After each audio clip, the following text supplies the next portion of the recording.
Hey, what's up guys? It's Marf and welcome to the System Shock remake. This is a very exciting video for me because this is the first time that I was given a key as a content creator and given a goal of making a video around the game in exchange for a key. So yeah, this is a very different type of video to what I normally do, and I approached it pretty differently because of that. So yeah, this is a sort of first impressions slash what I learned from playing System Shock, and not really a full review because I haven't completed the full game. I've put definitely a bunch of hours into the game, and I've made sure that I completed the first full section of it to get a really good understanding of how the game works before I jumped into my thoughts.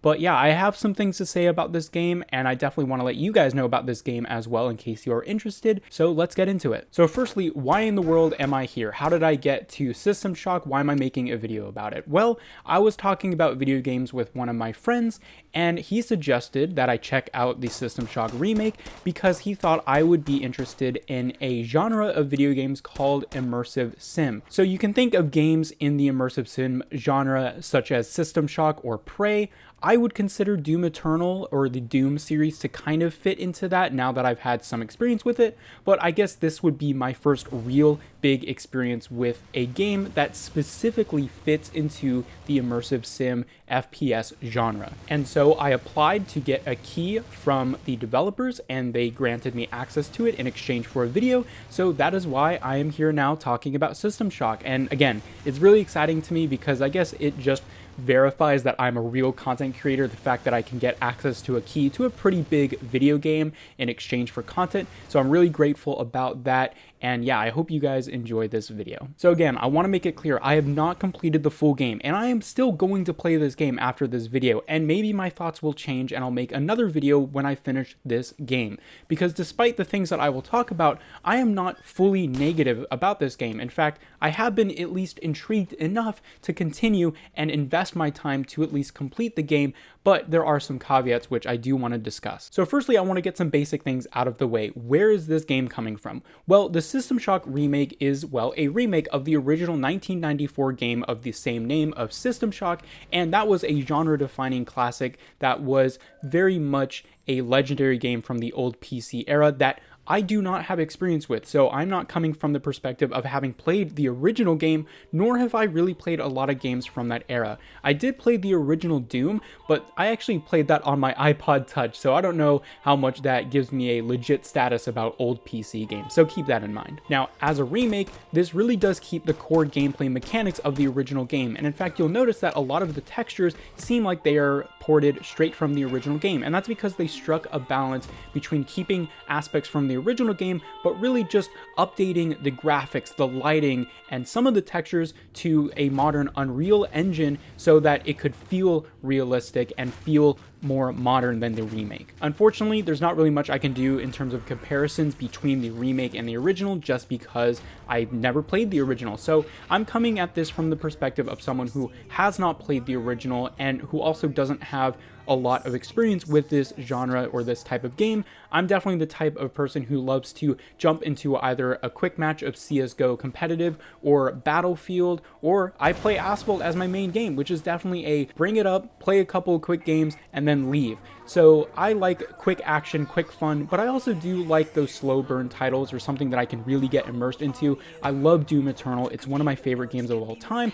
I love Distance, which is definitely a more immersive single player experience. So I do like those types of games that can really get me fully immersed into the audio visual and the narrative aspect of the game as well, but I really haven't played something to the extent of System Shock where the lore is pretty deep and the mechanics don't really stand out. It's really more about exploration and really uncovering things through environmental aspects like the audio logs and environmental cues. So now I want to talk how this game tells rather than shows, and I think that's coming from a modern gamer's perspective of something that I expected from this game when I think of the word immersive sim or that sort of genre. And again, my experience is coming from something like Doom Eternal or the Call of Duty / Battlefield campaigns where there is a lot of set pieces, a lot of cutscenes where you get to see the action unfold in front of you and then continue on through, whether it's a destroyed environment or some sort of puzzle that's laid out through destructive elements.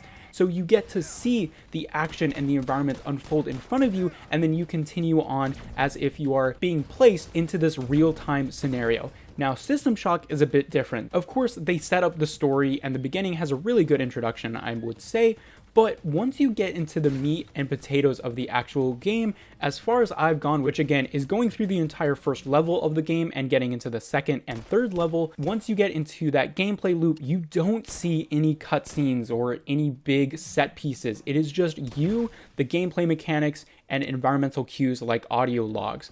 And for me, that was a bit disappointing. I was expecting to see a lot more rather than just audio logs, and sometimes Shodan, the game's main antagonist, would pipe into your ear some messages and whatnot. Now, don't get me wrong, this doesn't make it unimmersive, it just doesn't make me feel like I'm really a part of the game's environment, because there wasn't anything more than just me and my environment. There were no times where the game set up the environment or the puzzles or the mechanics for me that I could visually see, hey, okay, this is where I need to go, this is what I need to do. You all need to figure it out by yourself, and the game really does play like a big puzzle, which I know some people really love, but again, for me, I like for the game to show me what's going on rather than just tell me. So what this ended up being was a game that I felt like I needed to put in active effort in order to enjoy my time.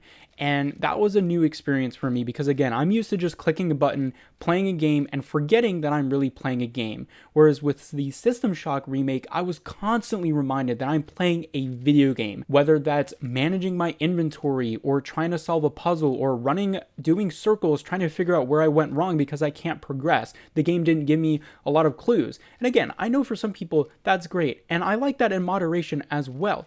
But it started out a bit too hard and frustrating, and it became over time slightly boring, more monotonous. There were sprinkles of that mystery and suspense here and there, like I said, from the audio cues and from Shodan piping into your ear, and that kept me casually meandering through the game in moderate expectation, but it really tempered those expectations over time, where I started to realize, okay, obviously this game is not going to hold my hand. I was made aware of that, but there isn't going to be any obvious set pieces or anything that I can look forward to. It is literally just me progressing through the game, managing the inventory, clearing rooms, doing kind of boring things most of the time. Now, one of my biggest critiques with this game is that you cannot change the difficulty mid-game.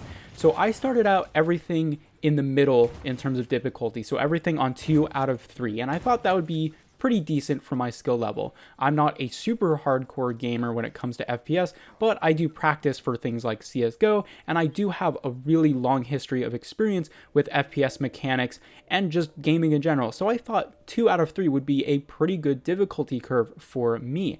However, that turned out not to be the case, because the way that the game saves was very annoying. You have to manually save, and if you forget and you don't happen to reach an autosave point, which are very few and far in between, if you die, you end up having to backtrack 30 minutes to maybe even an hour of gameplay.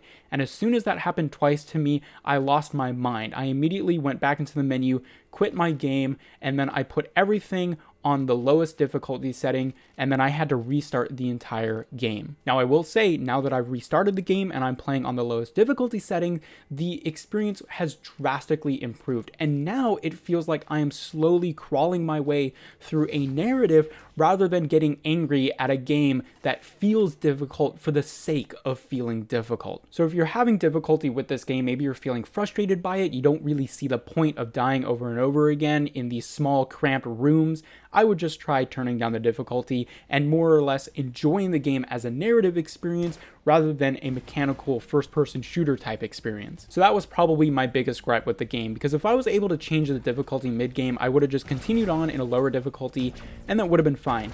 Instead, luckily, because I didn't progress way too far throughout the game, I could restart, and it only took me 30 to 45 minutes to really backtrack to where I was previously. It was still annoying nonetheless to realize that I could not continue from where I was and change the difficulty. Okay, so overall, what did I take away from this? Because I have said a lot of negative things, but I think overall it's given me a new profound experience and perspective when it comes to how I enjoy video games. Well, overall, System Shock definitely made me feel annoyed at completing it rather than encouraging me to push further, especially during the time where I had the difficulty on 2 out of 3. It started to feel very repetitive really quickly. I would enter in a new room, there would be some enemies there, I would take damage, it would take me a long time to figure out how to work my way back into the health station or the energy station.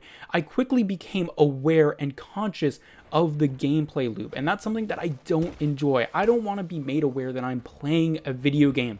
I want to play, immerse myself, and forget that I'm playing a video game. I don't like managing things like health and ammo unless it's part of the moment-to-moment gameplay loop, where it's something like picking up something that's right next to me or just falling back for a moment or two. Whereas in this game, you really have to manage your inventory. You have to manage where your location is on the map to be aware of the refill stations, and you even have to be aware of currency if you want to refill your weapons. Again, lowering the difficulty definitely gets rid of this for a majority of it, but again, being made aware of that gameplay loop was pretty annoying for me. Secondly, even though the game boasts modern graphics, lighting, texturing, that sort of thing, while it looks modern, it doesn't really feel modern, and that comes down to like the gameplay loop that I was describing earlier. But there was a lot of important information in the environmental cues, especially the audio logs, which made me feel like I need to scan and listen to every single bit of information, and I couldn't just complete the game based off of combat, which sometimes I like to do.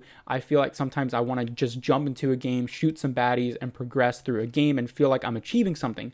You can't really do that in this game. You have to pay attention to the audio logs. There might be codes you have to unlock. There might be clues onto where you need to go to get an access card or something like that. So you can't just willy-nilly your way through this game, which is going to upset some people, or it's going to make some people very happy because they like to pay attention to that stuff. Again, for me, I'm okay with that sort of gameplay, but I'd rather get into a situation where I am watching the game give me that information rather than standing in an empty room listening to a voice actor tell me how to get that information. That was kind of off-putting for me. So overall, like I said, I am invested into this game now. Once I turned down the difficulty, it definitely encouraged me to play more as a narrative experience rather than a mechanics-based gameplay experience. And you might tell me you're just not hardcore enough to handle this game at its difficulty level. And that might be true, but I'd counter with the point that I am a busy person sometimes, and frankly, I just want to jump onto a game and have fun.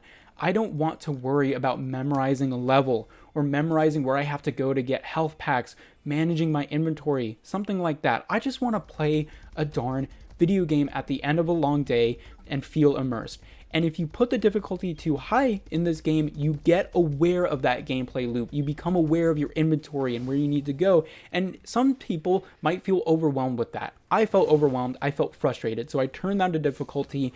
And again, that led me to a more narrative-based experience where I'm meandering through the level and I can listen to the audio logs and piece by piece put together the way that Shodan plays and the overall story. And I think I'm going to enjoy that game more like that rather than a hardcore first-person shooter. So if you're looking for an immersive sim type game where you can really get into the nitty-gritty of handling your loadout and inventory and map layout, this is a great game for you. If you really want to put in tons of hours to memorizing all of the different gameplay mechanics and give yourself a big challenge, this is an amazing game. However, if you're looking for a story-based experience where you don't have to put in a lot of effort, I don't recommend this game. I think you might be more interested in something like What Remains of Edith Finch, which is an amazing game that I definitely recommend. It's more of like a walking simulator type game.